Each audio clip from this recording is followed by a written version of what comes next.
The mass exodus of civilians out of Ukraine is making refugee services at bordering countries an extremely important part of this war. Fox 4's Alex Boyer explains the Texas Baptist men's role in that effort. Good evening, Alex.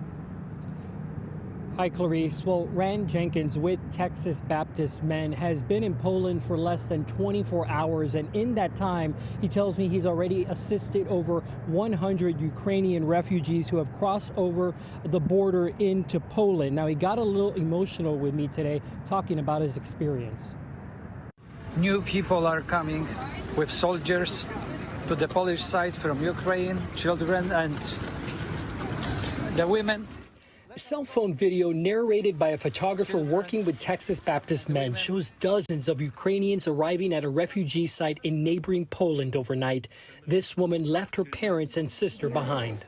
My family didn't want us to go. Okay. And I just made a choice to move. So you're by yourself? Yes, I am. Many of the refugees are women and children, as men between 18 and 60 are being drafted for military service. Several churches in Poland have been turned into shelters.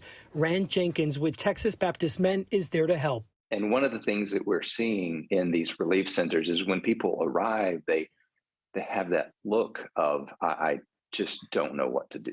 Jenkins says through monetary donations, they're going to be able to open 2 additional relief centers along the Poland-Ukraine border. The facilities provide food, shelter, showers, and clothing.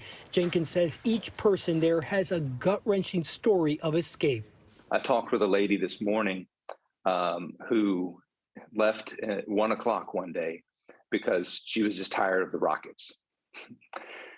And it took her 11 hours to get across the border. For Ukraine, this war comes down to the willingness to fight. Dr. Matthew Schmidt is an expert in international affairs. Schmidt says Ukrainians are a resilient people. They're getting amazing help from all across the EU and from across the world, and I think they'll work it out. The European Union voted to allow Ukrainians to work in EU nations for up to 3 years. There is some hypocrisy within Europe here, because when you had people coming in from Syria and Iraq into that part of the world and seeking the same kind of asylum, it wasn't there like it has been for Ukraine. And one has to ask why.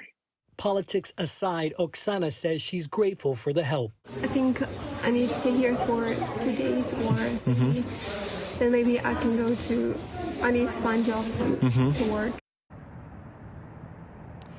And a spokesman with Refugee Services of Texas tells me at this point there are no plans to bring any of the Ukrainian refugees here to Texas. He tells me that's because of the EU's vote to allow Ukrainians to work and live within those member countries. Still, that spokesman tells me that there will be some Ukrainian families that will try to make the case to come to the U.S., especially if they have relatives here.